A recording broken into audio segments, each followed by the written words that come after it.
साफ़ी साहब, आपकी क्या राय है, क्योंकि पहले नवाज शरीफ साहब अब इमरान खान साहब, क्या तारीख खुद को दोहरा रही है? नून लीग वाले कह रहे हैं कि जो हमारे साथ किया गया था आज इनके साथ हो रहा है, जबकि कुछ माहिरीन की राय है कि दायरों का सफ़र जारी है।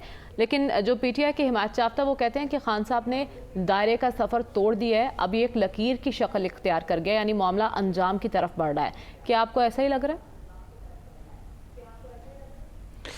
जी, जो 2020 में इमरान खान साहब की रिजीम में नवाज़ शरीफ साहब, मौलाना फजल रहमान और मरियम नवाज़ और उससे पहले अल्ताफ़ हुसैन पे जो पाबंदियाँ लगी थी, वो भी मीडिया की आज़ादी के अलंबरदार जो उस वक्त थे, उन्होंने उसकी मजम्मत की थी, वो भी गलत था। और आज जो इमरान खान साहब की ज़ुबानबंदी की गई है, मेरे हिसाब से ये भी मसले का हल नहीं है। अच्छा। आज 1990 का ज़माना नहीं है कि सिर्फ सरकारी मीडिया है और पीटीवी के सामने लोग बैठे होंगे और 9 बजे का ख़बरनामा देखेंगे तो हालात से बाखबर होंगे, या बीबीसी का सारबीन सुनेंगे रेडियो पे तो पता चलेगा कि क्या हो रहा है। इस वक्त जो है आप देखें, दर्जनों प्राइवेट टेलीविज़न्स है, सैकड़ों की तादाद में यूट्यूब चैनल्स है, 5 बड़े सोशल मीडिया के प्लेटफार्म्स है। आप कहाँ कहाँ पे पाबंदी लगाएंगे? असल मसला जो है हमारी क़यादत में है, चाहे वो अपोजिशन के लोग हो या हुकूमत में शामिल लोग हैं।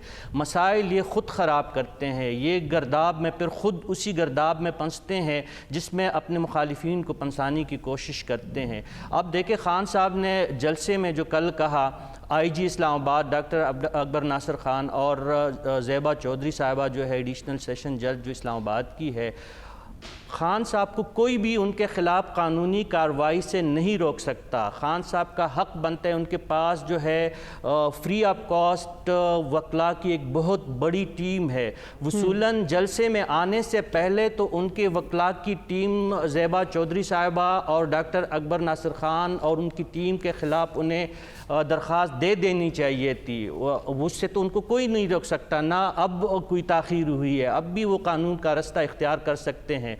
लेकिन ओए आईजी, ओए ज़ेबा, शर्म करो, हम तुम्हें नहीं छोड़ेंगे, मसला यहाँ से ख़राब होता है। ये कोई आम लोग नहीं है, ये पाकिस्तान के इंतहाई तालीम याफ्ता और लायक और फाइक लोग हैं। डॉक्टर अकबर नासिर खान हार्वर्ड का पढ़ा हुआ है, बरतानिया से फारिग तहसील है, साहिब किताब है, शायर है। हम इस्लामाबाद के शहरी जानते हैं कि उनकी आमद से पहले यहाँ पे कराची जैसे हालात स्ट्रीट क्राइम्स के बन गए थे। उन्होंने उस चीज़ पे काफ़ी हद तक काबू पा लिया है। अगर आप इस तरह ब्यूरोक्रेसी को डराएंगे, धमकाएंगे, आप उनकी इस तरह इज़्ज़त उछालेंगे जलसों जुलूसों में, तो कौन होगा जो अच्छे लोग होंगे पाकिस्तान की रियासत के लिए अपनी खिदमत पेश करेंगे? मसला यहाँ से ख़राब होता है। आप कानून का रास्ता इख्तियार करें। अगर पुलिस ने शहबाज गिल पे तशद्दुद की है तो आप उसका बिल्कुल आप उसके ख़िलाफ़ कानून का दरवाज़ा खटखटाएँ।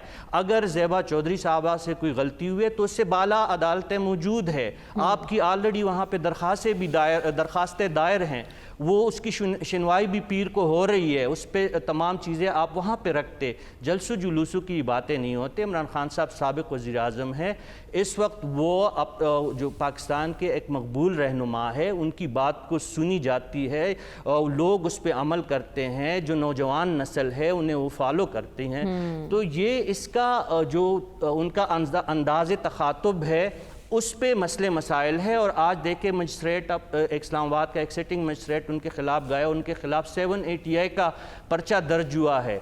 तो ये कोई मामूली इल्ज़ामात नहीं है। इमरान खान जैसे लीडर पे, इतने बड़े लीडर पे अगर इस किस्म के संगीन इल्ज़ामात आयद होंगे, इंसदादी दहशतगर्दी का अगर उन पे मुकदमा चलेगा तो उसका क्या रद्द-ए-अमल होगा? जाहिर है उसके लाखों करोड़ों सपोर्टर है, वो सड़कों पे आएंगे, कानूनी कार्रवाई पे बात लेके जाएंगे। कल भी लेकिन तहजीब का दामन हाथ से ना जाने